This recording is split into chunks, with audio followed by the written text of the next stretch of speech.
이례적인 기술적 우월성과 인류의 힘이 결합하여 항공 역사상 가장 극적인 순간을 만들어냈던 사례는 한국 역사에 영원히 기록될 만한 충격적인 사건으로 남아 있습니다. 당시 사건은 모스크바 상공 약 3만 피트 고도에서 발생했으며 평화롭던 하늘은 불과 몇 분 만에 아비규환의 현장으로 돌변했습니다. 지상에서 기록된 최고 수준의 폭염이 성층권까지 영향을 미치면서 주요 시스템 과열 경고음이 갑작스럽게 울려 퍼졌고 조종실의 핵심 계기판들이 속속 기능을 상실하기 시작했습니다. 300명의 생명을 싣고 비행 중이던 에로플로트 583편은 추락 직전의 위기에 놓였으나 진정한 충격은 그 이후에 펼쳐졌습니다. 저는 러시아 에로플로트 항공 소속 승무원인 나탈리아 베트로바입니다. 제가 여러분께 전해드릴 이 이야기는 저 개인의 삶뿐만 아니라 저희 항공사 전체 운영 방식을 완전히 뒤바꾼 놀라운 경험에 관한 것입니다. 그날은 모스크바 저녁이 붉은 안개처럼 느껴질 정도로 극심한 폭염에 시달리던 날이었습니다. 기온이 섭씨 40도까지 치솟아 역대 최악의 기상 상황이었으며 도모데도보 공항으로 향하는 택시 운전사조차 활주로 아스팔트가 너무 뜨거워 타이어가 미끄러질 정도라고 우려를 표했습니다. 국제선 승무원 경력 5년 차였던 저는 수많은 악천후를 경험했기에 처음에는 크게 염려하지 않았으나 공항에 도착해서 목격한 광경은 심상치 않았습니다. 열기 때문에 멀리 있는 항공기들이 신기루처럼 일렁였고 지상 근무자들은 열기를 식히기 위해 얼음 조끼를 착용하고 있었습니다. 브리핑실에 들어섰을 때 30년 경력의 베테랑인 드미트리 기장님의 표정이 굳어있는 것을 보고 저는 처음으로 불안감을 느꼈습니다. 드미트리 기장님은 이번 폭염이 전자장비에 미칠 영향을 예측할 수 없으므로 특히 조심해야 한다고 강조하셨고 이반 부기장은 북대서양 상공의 기온마저 높아 제트 기류가 불안정해져 심한 난기류가 예상된다고 덧붙였습니다. 300명에 달하는 승객 중에는 다양한 국적의 사람들이 탑승했으며 특히 모스크바 국제 IT 박람회에 참석했던 한국 기업 직원 단체 승객들이 눈에 띄었습니다. 그중 40대 남성인 이준호 씨가 러시아어로 오늘 비행에 문제가 없는지 물었고 그의 아내이자 의사인 한지민 씨는 영어를 사용하여 딸 하연이 처음 타는 국제선이라 걱정이 된다는 심정을 내비쳤습니다. 저는 미소를 지으며 저희 기장님의 뛰어난 실력과 최신 기종의 안전성을 강조하며 특히 이 비행기가 한국산 독립 백업 시스템까지 장착하고 있어 2중, 3중으로 안전하다고 설명했습니다. 당시에는 이 말이 곧 닥쳐올 위기에서 얼마나 중요한 의미를 갖게 될지 전혀 알지 못했습니다.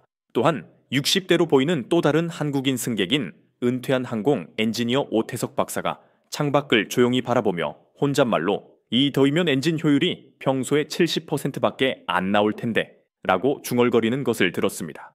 비즈니스석에서는 젊은 한국인 IT 전문가 그룹이 노트북을 펼치고 열심히 작업 중이었는데 리더인 전구역 팀장은 뉴욕 도착 후 바로 프레젠테이션에 들어갈 수 있도록 철저히 준비할 것을 지시했습니다. 이륙 준비 중 저는 평소와 다른 이상 징후를 감지했습니다. 조종실에서 계속 경고음이 울렸고 기내 온도 조절 패널이 정상적으로 작동하지 않았습니다. 드미트리 기장님의 안내 방송으로 폭염으로 인한 안전 점검 때문에 10분 정도 대기 시간이 지연되었고 승객들 사이에서는 불만 섞인 웅성거림이 들렸습니다. 러시아 할머니 한 분이 물을 요청했고 어린아이를 동반한 미국인 부부는 에어컨 성능에 대해 불평했습니다. 바로 그때 한국인 가족의 아버지인 이준호 씨가 일어나 자신이 가져온 휴대용 선풍기를 주변 승객들에게 나누어 주기 시작했습니다. 이거 한국에서 가져온 건데 필요하신 분들 쓰세요. 라는 그의 작은 친절은 잠시나마 기내의 긴장된 분위기를 누그러뜨렸습니다. 그러나 저는 이륙 전부터 이렇게 많은 이상 신호가 나타난 것이 처음이라 알 수 없는 불안감을 떨칠 수 없었습니다. 마침내 이륙 허가가 떨어졌고 엔진 소리는 평소보다 거칠게 들렸으며 활주로를 달리는 기체 밖으로 모스크바 하늘은 마치 불타는 것처럼 붉게 보였습니다. 비행기가 창공으로 치솟는 순간 제 불안감은 곧 현실이 되었습니다. 이륙 직후부터 시작된 이상 징후는 고도 3만 피트에 도달하면서 더욱 심각하게 나타났습니다. 기내 온도 조절 시스템이 완전히 고장나 에어컨에서 찬 공기가 아닌 미지근한 바람만 나왔습니다. 이코노미석 뒤쪽에 러시아 할아버지가 얼굴이 새빨갛게 달아오른 채 힘겹게 숨을 쉬고 있는 할머니를 옆에 두고 승무원을 불렀습니다. 제가 달려가기도 전에 아까 보았던 한국인 가족의 어머니 한지민 의사가 이미 그들을 돕고 있었습니다. 그녀는 유창한 러시아어로 자신이 의사임을 밝히고 할머니의 맥박이 너무 빠르다며 시원한 물과 얼음이 긴급히 필요하다고 말했습니다. 놀랍게도 주변의 한국인 승객들이 일제히 움직여 자신의 물병을 내놓고 기내 잡지로 부채질을 하기 시작했습니다. 비즈니스석에 있던 젊은 한국인들도 자리에서 일어나 저희가 가진 쿨링 패치가 있습니다. 한국 제품인데 효과가 좋아요. 라며 구호 활동을 도왔습니다. 그 혼란스러운 와중에 조종실에서 이반 부기장이 심각한 표정으로 나와 나탈리아, 큰일이야. 메인 컴퓨터 시스템에 과열 경고가 떴어. 라고 속삭였습니다. 온도가 계속 상승하는데 냉각 시스템이 제대로 작동하지 않고 있었고 객실 전체에서는 어린아이들의 울음소리와 승객들의 어지러움 호소가 이어지며 상황은 최악으로 치달았습니다. 그때 은퇴한 항공 엔지니어인 오태석 박사가 조용히 다가와 자신이 30년간 항공기 정비를 해왔음을 밝히며 현 증상을 보니 항공전자 기기가 모여있는 에비오닉스 베이에 냉각 시스템이 고장난 것 같으니 확인해 보라고 제안했습니다. 이반 부기장은 반신반의하면서도 그를 따랐고 5분 후 창백한 얼굴로 돌아와 저 한국인 말이 맞았어. 메인 냉각팬이 완전히 멈췄고 백업팬도 제 속도를 내지 못하고 있어. 라고 보고했습니다. 이대로라면 주요 전자 시스템이 과열되어 비행기 조종이 불가능해진다는 것을 모두가 직감했습니다. 한지민 의사는 러시아 노부부를 침착하게 응급처치했고 그녀의 딸 하연은 옆에서 할머니의 손을 잡고 돌보았습니다. 모스크바 국제학교에 다니며 러시아어를 배웠던 하연은 할머니에게 곧 괜찮아지실 거예요. 제가 옆에 있을게요. 라고 정확한 발음으로 말해 할머니에게 미소를 안겨주었습니다. 비즈니스석의 한국인 IT 전문가들은 곧바로 노트북을 꺼내 시스템 상태를 확인하기 시작했습니다. 전구역 팀장은 비행기 와이파이로 시스템 상태를 점검할 수 있을 것 같다며 접근 권한을 요청했습니다. 평소 같으면 절대 불가능한 요청이었으나 비상 상황이었기에 드미트리 기장은 할 수 있는 모든 것을 해보라며 허락했습니다. IT 전문가들이 복잡한 코드들을 노트북 화면에 띄웠고 오태석 박사가 합류하여 시스템 로그를 확인한 결과 3번 서버룸 온도가 섭씨 78도까지 올라가 매우 위험한 수준임을 확인했습니다.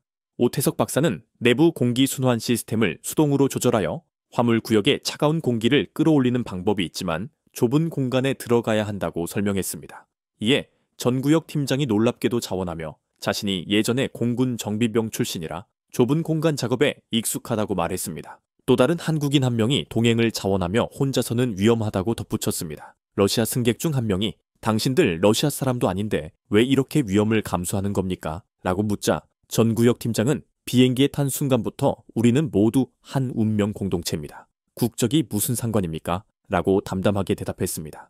그들이 좁은 통로로 들어간 사이 객실에서는 한국인들이 자발적으로 질서를 유지하며 아이들을 달래고 노약자를 돌보며 승무원들을 도와 물을 나누는 등 봉사 활동을 시작했습니다.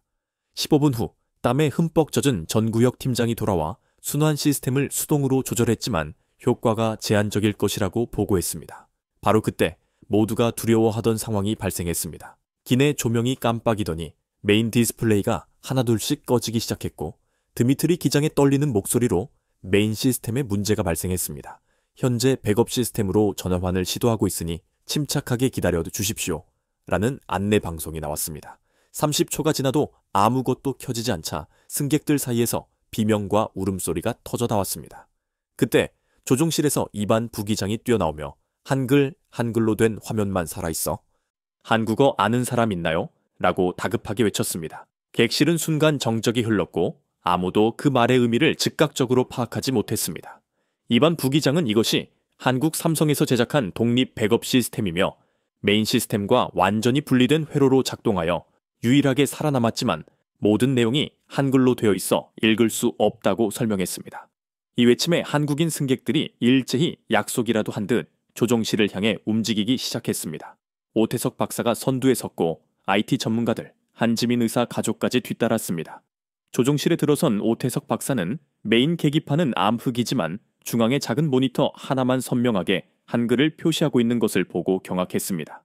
화면에는 비상 운항 시스템 작동 중, 현재 고도 32,000피트, 속도 시속 850km, 연료 잔량 45%라고 명확하게 표시되어 있었습니다. 드미트리 기장이 절박한 표정으로 내용을 알려달라고 요청하자 오태석 박사는 차분하게 통역을 시작했습니다. 옆에서 전구역 팀장이 노트북을 연결하여 이 시스템이 완전히 독립적으로 작동하며 다른 시스템 다운의 영향을 받지 않도록 설계된 놀라운 기술임을 확인했습니다. 그러나 모든 조작 명령을 한글로 입력해야 했고 음성 인식 역시 한국어로만 가능했습니다. 비록 간단한 터치 인터페이스가 있었지만 주요 명령은 음성으로만 처리되었습니다. 자동 비행은 유지되고 있었으나 경로 변경이나 고도 조절이 필요한 경우 큰 문제가 발생할 수 있다는 사실에 드미트리 기장은 말을 잇지 못했습니다. 바로 그때 비행기가 심하게 흔들리는 난기류를 만났고 승객들의 비명이 터져 나왔습니다. 안전벨트를 매지 않았던 승무원 한 명이 넘어지는 사고까지 발생했습니다. 드미트리 기장이 고도를 낮춰 난기류를 피해야 한다고 외쳤습니다. 오태석 박사는 화면을 확인하며 고도 조절 메뉴가 있으며 음성 명령과 터치를 병행할 수 있음을 발견했고 마이크에 대고 또렷하게 한국어로 명령했습니다. 고도 28,000피트로 하강. 놀랍게도 시스템은 즉시 명령 확인, 고도 하강 시작합니다. 라고 응답했고 비행기는 부드럽게 하강하여 난기류에서 벗어났습니다. 모두가 안도했지만 이는 시작에 불과했습니다. 또 다른 경고음이 울렸고 화면에는 붉은 글씨로 연료 시스템 이상, 우측 탱크 압력 미세 저하 경고 메시지가 떴습니다. 드미트리 기장은 연료 시스템에 문제가 생겼을 가능성을 언급하며 즉시 가까운 공항에 비상 착륙해야 한다고 판단했습니다. 전구역 팀장이 시스템을 확인한 결과 가장 가까운 대형 공항은 레이캬비크로 현재 위치에서 1시간 반 거리였습니다. 이반 부기장이 연료 잔량에 대한 우려를 표하자 한국 물류회사 직원이었던 이준호 씨가 계산기를 두드려 현재 소비율과 압력 저하 속도를 계산했습니다. 그는 아슬아슬하지만 최적 고도와 속도를 유지하면 비행이 가능할 것이라고 보고했습니다. 드미트리 기장은 레이캬비크로 향하기로 결단하고 관제탑에 연락을 시도했습니다. 전구역 팀장은 한글 백업 시스템에 내장된 독립통신 모듈을 통해 직접 연결이 가능하다는 것을 발견했고 버튼을 누르자 잡음 속에서 레이캬비크 관제탑에 영어 응답이 들려왔습니다. 오태석 박사가 영어로 주요 시스템 장애와 한글 백업 시스템 작동 상황, 연료 시스템 이상을 설명하며 비상 착륙을 요청했습니다. 관제탑은 놀라울 만큼 침착하게 상황을 파악하고 즉시 활주로를 비우고 모든 비상팀을 대기시키겠다며 실시간 상황 공유를 부탁했습니다. 이 침착하고 빠른 대응에 러시아 승무원들조차 감탄했습니다. 그러나 객실 온도는 계속 상승하여 몇몇 승객이 탈진 증상을 보였습니다. 한지민 의사는 탈수 증상이 심각하다며 남은 물을 모두 모아 노약자와 어린이부터 나누어 주어야 한다고 지시했습니다. 한국인 승객들은 기꺼이 자신들의 물병을 내놓았고 비즈니스석의 젊은이들까지 저희는 젊으니까 견딜 수 있습니다. 어르신들과 아이들 먼저 드세요. 라며 마시던 물을 양보했습니다. 러시아 할머니가 낯선 이들의 친절에 눈물을 흘리는 가운데 러시아 청년 몇 명도 일어나 한국인들과 함께 물을 나르고 환자를 돌보기 시작하며 국적을 초월한 협력이 이루어졌습니다. 조종실에서는 오태석 박사와 전구역 팀장이 시스템과 계속 씨름하고 있었습니다. 연료 균형 조절이 필요해 좌측 탱크에서 중앙 탱크로 이송해야 하는 상황에서 한글 시스템에 명령어를 정확히 입력하자 시스템은 마치 살아있는 것처럼 즉시 명령을 수행했습니다. 드미트리 기장은 30년 비행 경력에서 이런 극한 상황에서 완벽하게 작동하는 시스템은 처음이라며 감탄했습니다. 전구역 팀장은 한국의 극한 테스트 기준이 세계 최고 수준이며 한글이 디지털 처리에 최적화된 문자 체계라 시스템 부하가 적다는 점을 설명했습니다. 이때 대한항공에서 일하는 정비사 한 명도 조종실로 와서 도움을 자원했고 통역, 시스템 조작, 계산, 승객 케어 등 역할별로 한국인들이 일사불란하게 팀을 이루었습니다. 이반 부기장은 마치 훈련이라도 받은 것처럼 한국인들이 움직인다며 놀라움을 금치 못했습니다. 레이캬비크 공항까지 남은 시간은 1시간, 연료는 간신히 버티고 있었으나 유압 시스템의 압력이 떨어지는 새로운 문제가 발생했습니다. 랜딩 기어가 제대로 나올지 불확실하다는 드미트리 기장의 목소리에는 절망감이 묻어났습니다. 그때 조용히 있던 50대 중반의 여성 승객 한 명이 앞으로 나섰습니다. 그녀는 한국항공우주연구원에서 20년간 근무했던 최은경 연구원이었습니다. 그녀는 유압 시스템의 수동 조작법을 알고 있다며 오태석 박사와 함께 한글 매뉴얼을 꼼꼼히 읽기 시작했고 2명이 동시에 작업해야 하는 비상 수동 조작 절차를 확인했습니다. 전구역 팀장이 다시 한번 자원하여 최은경 연구원과 함께 화물칸으로 내려갔습니다. 그들이 작업하는 동안 객실에서는 한국인들과 러시아인들이 협력하여 놀라운 모습을 보여주었습니다. 젊은 IT팀은 노트북 배터리를 모아 비상 조명을 만들었고 한지민 의사 가족은 러시아 의료진과 함께 응급 환자들을 체계적으로 분류하고 치료했습니다. 특히 한지민 의사의 딸 하연을 비롯한 한국인 어린이들은 울거나 떼쓰지 않고 오히려 다른 아이들을 달래며 종이 접기를 하면서 분위기를 안정시켰습니다. 하연은 학교에서 위급할 때일수록 침착해야 한다고 배웠다고 말했고, 러시아 승객들은 한국 아이들의 의젓함에 감탄했습니다. 30분 후 온몸이 기름때로 더러워진 최은경 연구원과 전구역 팀장이 돌아왔습니다. 그들은 수동 시스템 연결을 완료했으며 착륙 시 최은경 연구원이 수동으로 조작하면 랜딩 기어가 나올 것이라고 보고했습니다. 드미트리 기장은 감격했지만 오태석 박사는 레이캬비크 관제탑에서 강한 바람으로 인해 착륙이 쉽지 않을 것이라는 메시지가 왔음을 알렸습니다. 스피커에서는 초속 10인매 측풍 주의 경고가 영어로 전달되었고, 러시아 승무원들은 레이캬비크 공항이 벌써 모든 비상 준비를 마쳤다는 사실에 놀라워했습니다. 공항이 가까워질수록 연료 게이지는 바닥을 보였고 유압 압력은 위험 수준으로 떨어져 긴장감이 극도로 높아졌습니다. 드미트리 기장은 방송을 통해 한국인 승객들의 도움으로 여기까지 올 수 있었다며 감사를 표했고, 러시아 승객들은 한국인들에게 박수를 보내며 러시아어로 스파시바 감사합니다를 외쳤습니다. 한국인들은 겸손하게 손을 저으며 당연한 일을 했을 뿐이라고 답했습니다. 마침내 활주로의 소방차와 구급차가 보이는 레이캬비크 공항이 시야에 들어왔습니다. 드미트리 기장의 외침에 최은경 연구원은 화물칸으로 내려가 수동 레버를 당겼고, 덜컹 소리와 함께 랜딩 기어가 정상적으로 내려왔다는 확인이 이루어졌습니다. 하지만 착륙은 여전히 가장 위험한 순간이었습니다. 오태석 박사는 한글 시스템의 착륙 프로토콜을 입력하여 자동 착륙 모드 활성화, 활주로 34 진입 명령을 내렸고, 시스템은 현재 풍속 초속 20mm를 알리며 착륙 시퀀스를 시작했습니다. 모두가 숨을 죽인 가운데 갑작스러운 돌풍이 불어와 비행기가 크게 흔들렸고, 자동 착륙 시스템이 경고음을 내며 수동 조작 필요, 자동 모드 해제를 알렸습니다. 조종관이 작동하지 않는 절망적인 상황에서 오태석 박사는 재빨리 음성 명령과 터치 조작이 가능함을 확인하고 지휘를 맡았습니다. 그는 좌측 보정 5도, 고도 하강 속도 감소, 우측 보정 3도를 외쳤고, 마치 비행기와 대화하듯이 정확하게 명령을 내리는 대로 한글 시스템은 미세 조정을 수행했습니다. 활주로 30mm 앞에서 오태석 박사가 마지막 명령인 역추진 준비를 내리자 비행기는 활주로에 닿았고 쿵 소리와 함께 완벽하게 멈추었습니다. 비행기가 완전히 멈추자 객실안은 환호와 울음소리로 가득 찼고 사람들은 서로를 껴안았습니다. 그러나 한국인들은 조용히 일어나 다른 승객들을 돕기 시작했습니다. 한지민 의사는 어르신들 먼저 내리셔야 합니다. 위급 환자분들부터 대피시켜야 해요. 라며 체계적으로 대피 순서를 정했습니다. 비상구가 열리자 레이캬비크 공항 직원들이 러시아어로 인사를 건네며 응급 대응팀이 인계를 맡겠다고 했습니다. 러시아 할머니가 유창한 러시아어 실력에 놀라자 공항 직원들은 모든 주요 언어로 대응할 준비가 되어 있다고 답했습니다. 한국인들은 끝까지 남아 승객들의 대피를 도왔고 전구역 팀장과 동료들은 노약자들의 짐을 들어주었으며 최은경 연구원은 사고 원인 분석을 위해 시스템 데이터를 백업하고 있었습니다. 드미트리 기장은 최은경 연구원의 손을 잡고 300여 명의 생명을 구한 것에 대해 감사함을 표했고, 최은경 연구원은 기장님의 침착한 대응이 있었기에 가능했다고 겸손하게 답했습니다. 공항 대기실에는 의료진과 통역자원봉사자, 심지어 러시아 음식까지 준비되어 있었습니다. 공항 운영팀장은 이 아이슬란드인이 여러분의 항공기는 특별 정비팀이 점검 중이며 근처 호텔 숙소와 다음날 대체 항공편이 마련되었다고 설명하며 특히 영웅적인 행동을 보여준 한국인 승객들에게 감사를 표했습니다. 하지만 젊은 한국인 승객들은 저희가 특별한 일을 한 건 아닙니다.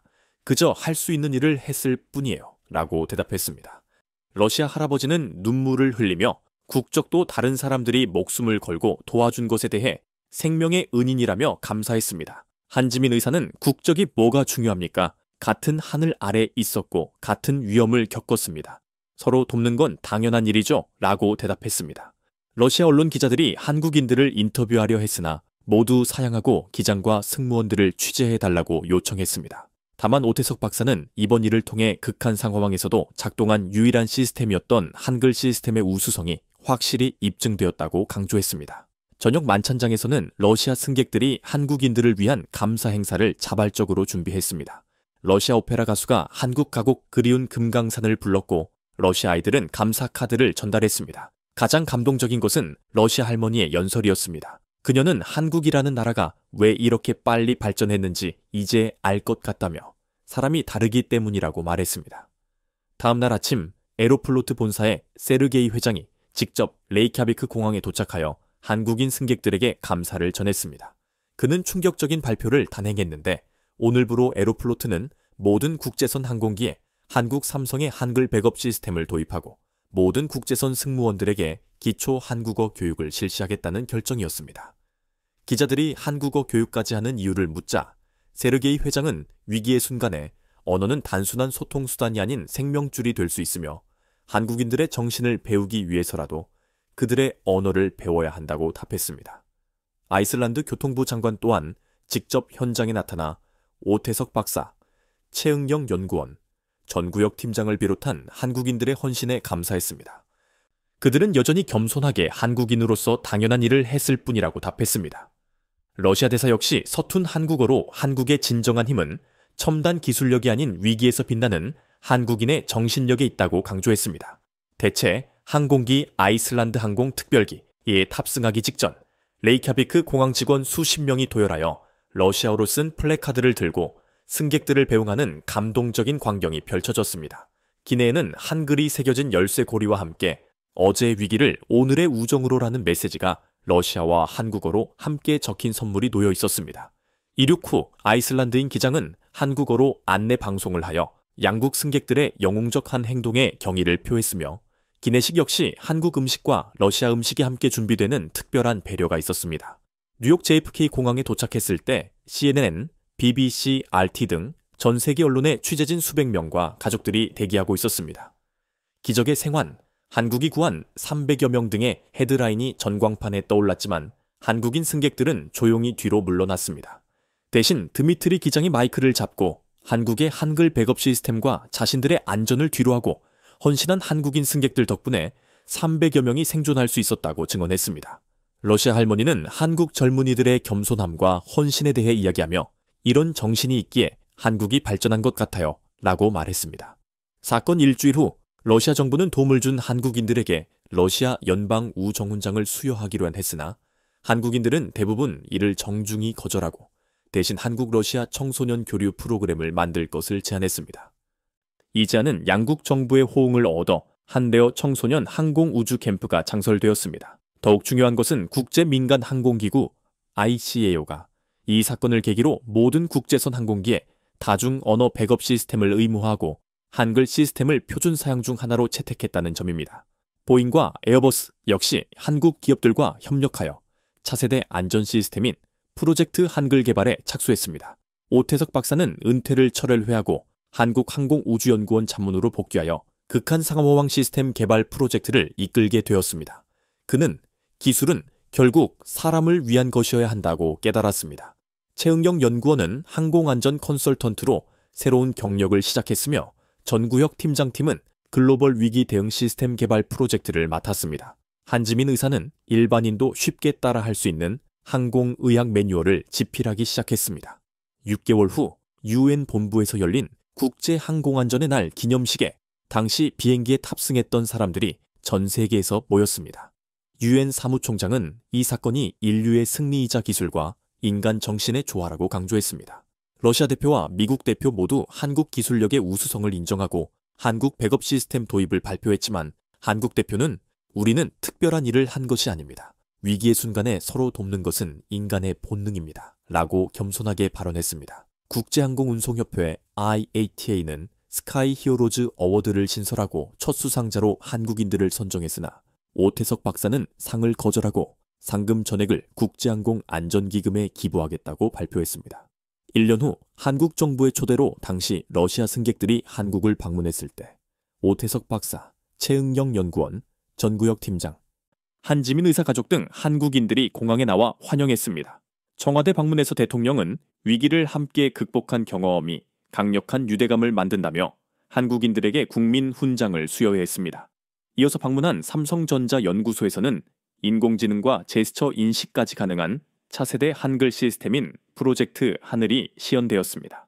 한글 박물관 특별 전시실에는 한글이 300여 명을 구하다라는 제목으로 그날의 기록이 보존되어 있었고 박물관장은 한글이 과학적이며 디지털 시대에 최적화된 문자임을 설명했습니다. 서울 일정 마지막 날, 에로플로트 세르게이 회장이 중대 발표를 했습니다. 그는 오늘부로 에로플로트가 러시아어, 영어에 이어 한국어를 제3공식 언어로 채택한다고 선언했습니다. 그는 한국어에는 위기를 극복하는 정신과 겸손, 헌신의 가치가 담겨 있어 직원들이 이 정신을 배우기를 바란다고 설명했습니다.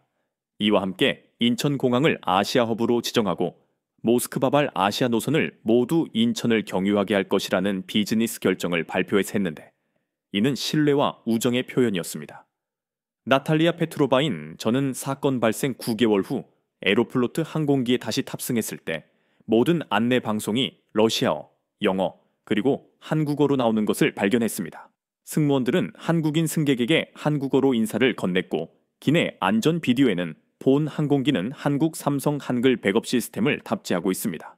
비상시 한국어 구사 승객의 도움을 요청할 수 있습니다. 라는 특별한 부분이 추가되어 있었습니다. 저는 이제 모스크바 에로플로트 본사에서 한국어 교육팀장으로 일하고 있으며 매일 수백 명의 직원들에게 한국어를 가르치고 있습니다.